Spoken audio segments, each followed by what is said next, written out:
बहुत पुराने समय की बात है जब गांव छोटे होते थे और दिल बड़े। उसी समय पहाड़ों के पास बसे एक गांव में एक पन्नालाल रहा करता था। ना कोई बड़ा घर, ना खेत खलियान, ना ही परिवार का सहारा। उसके जीवन की पूंजी सिर्फ एक थी कि भोलेनाथ में अटूट भक्ति। बचपन से ही भोलेनाथ का दीवाना था पन्नालाल। बच्चों से खेलने की उम्र में वो जाकर के घंटी की आवाज़ सुनता रहता था। वह घंटी की ध्वनि इसके कानों में पड़ती थी और बोलता था, हर हर महादेव, हर हर महादेव। तो उसकी माँ कहा करती थी, बेटा भगवान ऐसे नहीं मिलते हैं। पर पन्नालाल मुस्कुरा कर कह देता, माँ मैं उन्हें पाना नहीं चाहता, बस उन्हें याद करना चाहता हूँ। तो वो रोज़ सुबह, हर रोज़ जब सारा गांव सो रहा होता है तो पन्नालाल उठकर नदी के किनारे जाता। ना तो उसको कोई मंत्र आता था, ना कोई बड़ा जाप आता था। बस दोनों हाथ जोड़ता और भोलेनाथ से प्रार्थना करता कि हे महादेव, हे भोले भंडारी, मेरा आज किसी से दिल न दुखे। और उसका छोटा सा ये वाक्य उससे सबसे बड़ा मंत्र बन जाता।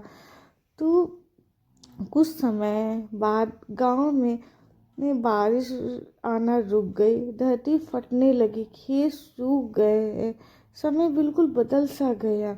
लोगों ने भगवान से अपने अपने सवाल करने शुरू कर दिए। अगर भगवान है तो तू दिखता क्यों नहीं? अगर भगवान है तो आओ मेरे पास, मेरी परेशानियों को कम करो। पर पन्नालाल ऐसा इंसान था, ना कोई वो शिकायत करता था ना कुछ। उसने शिवलिंग पर सूखे बेलपत्र चढ़ाना शुरू किए और बोला, हे बाबा, अगर ये आपकी ही मर्जी है तो मैं इसे स्वीकार करता हूँ। और एक दिन ऐसा हुआ कि एक आखिरी रोटी बची। जो भूख मतलब पन्नालाल भी भूखा था और उसके दरवाजे पे एक बच्चा आया पन्नालाल के पास। तो पन्नालाल ने अपनी रोटी उस बच्चे को दे दी, भूखे बच्चे को, और बोला कि भैया, आपकी ये रोटी खा के मेरा मन भर गया है। तो उस पन्नालाल को बहुत खुशी हुई, पर उसका मन भरा हुआ था पहले से भोलेनाथ की भक्ति से।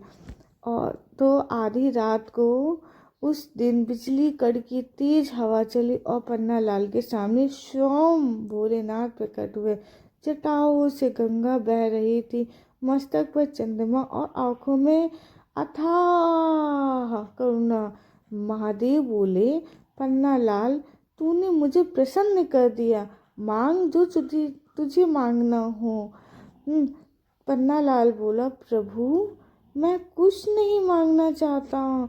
मैं मांगने से मेरी जो छोटी सी भक्ति है, बस आप मेरे साथ बने रहिए। भोलेनाथ भावुक हो गए। यह सुनकर भोलेनाथ की आंखें भर आई। उन्होंने कहा, आज तक लोग मुझसे कुछ पाने आते हैं, पर तू मुझे ही देने आ गया। उन्होंने पन्नालाल को अपने हृदय से लगाया। करुणा की वर्षा होने लगी। सुबह होते ही आकाश से बारिश होने लगी। धरती हरी हो गई। गांव में खुशहाली लौट आई। पर पन्नालाल वहीं रहा, सदा शांत, नम्र। और जब उसकी अंतिम सत्य हुआ तो कुछ वर्षों बाद पन्नालाल ने शरीर छोड़ दिया। गांव वालों ने कहा वह मर गया, पर साधु संत सब लोगों ने यही कहा, जो शिव में लीन हो जाते हैं वह कभी नहीं मरते। आज भी कहते हैं, जहाँ कोई भूखा किसी को खाना देता है वहाँ भोलेनाथ मुस्कुराते हैं। तो आज हमें इससे ये सीख मिलती है, तो भोलेनाथ शब्दों से नहीं, सत्य से प्रसन्न होते हैं, त्याग से प्रसन्न होते हैं। जो कुछ मांगना होता है वही सब कुछ पा लेता है। तो हर हर महादेव। अगर आपको हमारी ये प्यारी छोटी सी कहानी अच्छी लगे तो please like comment and subscribe करना। और इस कहानी का जो सबसे अच्छा पार्ट हो वो आप मुझे ज़रूर से कमेंट में लिख के बताना। हर हर महादेव। तो मिलते हैं कल एक नई कहानी के साथ।